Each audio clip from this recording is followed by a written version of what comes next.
বিশ্বকাপের মাঠে যখন রেফারি শেষ বাঁশিটা বাজায় তখন পুরো স্টেডিয়াম স্তব্ধ হয়ে যায়। একদল প্লেয়ার হাঁটু গেড়ে মাটিতে বসে কান্নায় ভেঙে পড়ে, আর অন্য দল ট্রফিটা উঁচিয়ে ধরে উল্লাসে মেতে ওঠে। পুরো পৃথিবী তখন তাদের নিয়ে ব্যস্ত থাকে। কিন্তু মাঠের সেই বিশ্বকাপ তো শেষ হয়ে গেল। এবার নিজের দিকে একবার তাকিয়ে দেখো তো, তোমার নিজের জীবনের যে বিশ্বকাপটা প্রতিদিন চলছে সেটার খবর কী? সেখানে প্রতিদিন এই 24 ঘন্টা সময় হলো তোমার জীবনের আসল 90 মিনিট।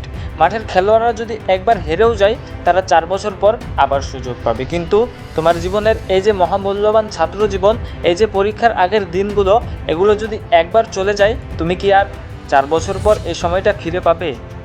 আমি জানি আজ তুমি এই ভিডিওটা দেখছো, কারণ তোমার ভেতরে একটা চাপা কষ্ট আছে। তুমি পড়তে বসো, কিন্তু 5 মিনিট পরে হাতটা চলে যায় ফোনের দিকে। একটা নোটিফিকেশন চেক করতে গিয়ে কখন যে 2 ঘন্টা পার হয়ে যায় তুমি নিজেও জানো না। তারপর যখন রাত 12টা বাজে, তখন নিজের ওপর এক অদ্ভুত রাগ আর ডিপ্রেশন তৈরি হয়। মনে হয় আজকের দিনটাও শেষ করে ফেললাম। দূর, কাল থেকে পাক্কা সকাল সকাল উঠে পড়তে বসবো।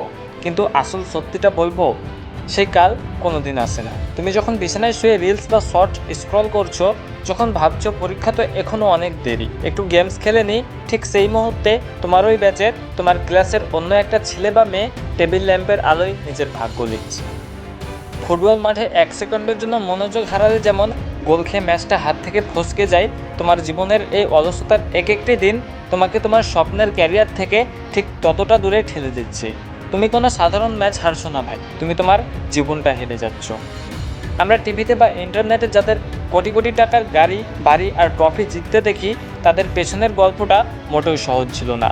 লিওনেল মেসির কথা ধরো, 11 বছর বয়সে তার শরীরে এমন এক রোগ ধরা পড়ে যার কারণে তার শরীরের স্বাভাবিক বৃদ্ধি বন্ধ হয়ে যাচ্ছিল। প্রতিদিন রাতে নিজের পায়ে তাকে ইনজেকশন নিতে হতো। ক্রিস্টিয়ানো রোনালদোর কথা জানো? মাত্র 15 বছর বয়সে তার হার্টের অপারেশন করতে হয়েছিল। ডাক্তার বলেছিলেন সে হয়তো আর ফুটবল খেলতে পারবে না। কিন্তু তারা কি দোহাই দিয়েছিলেন? তারা কি বলেছিলেন যে আমার ভাগ্য খারাপ, আমার শরীরে রোগ আছে, আমার ফ্যামিলির টাকা নেই, তাই আমি পারবো না? না, তারা তাদের ভাগ্যকে চ্যালেঞ্জ করেছিলেন। তাদের কাছে বাহানা দেওয়া বা অজুহাত দেখানোর কোনো অপশন ছিল না।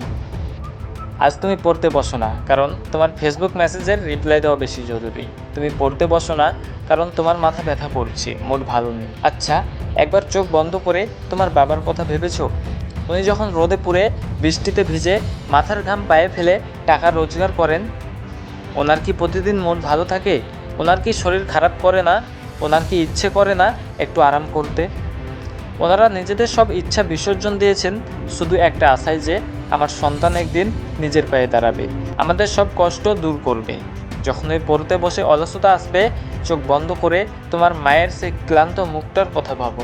ওনাদের চেহারার বলিরেখা আর স্বপ্নের চেয়ে বড় মোটিভেশন এই পৃথিবীতে আর কিচ্ছু হতে পারে না।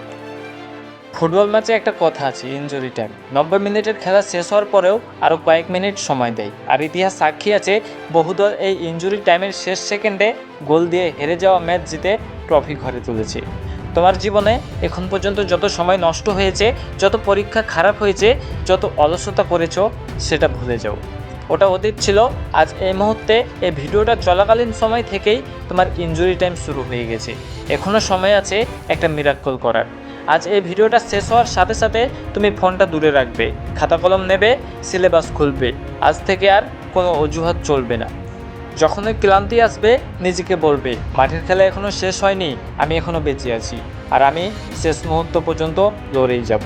তোমাকে জিততেই হবে, নিজের জন্য না হলেও তোমার বাবা মায়ের হাসি মুখটার জন্য তোমাকে জিততেই হবে। যদি আজকের এই কথাগুলো তোমার ভিতরের ঘুমন্ত মানুষটাকে 1% জাগিয়ে থাকে, তবে কমেন্টে আজ কোনো বাহানা নয়, শুধু একটা লাইন লিখে যাও, আমি শেষ পর্যন্ত লড়ব। তোমার এই কঠিন লড়াইয়ের জার্নিতে নিজেকে কখনো একা ভেবো না। তোমাকে প্রতিনিয়ত সাহস যোগাতে, তোমাকে তোমার লক্ষ্যের দিকে তাগিদ দিতে আমি প্রতিদিন তোমার পাশে আছি।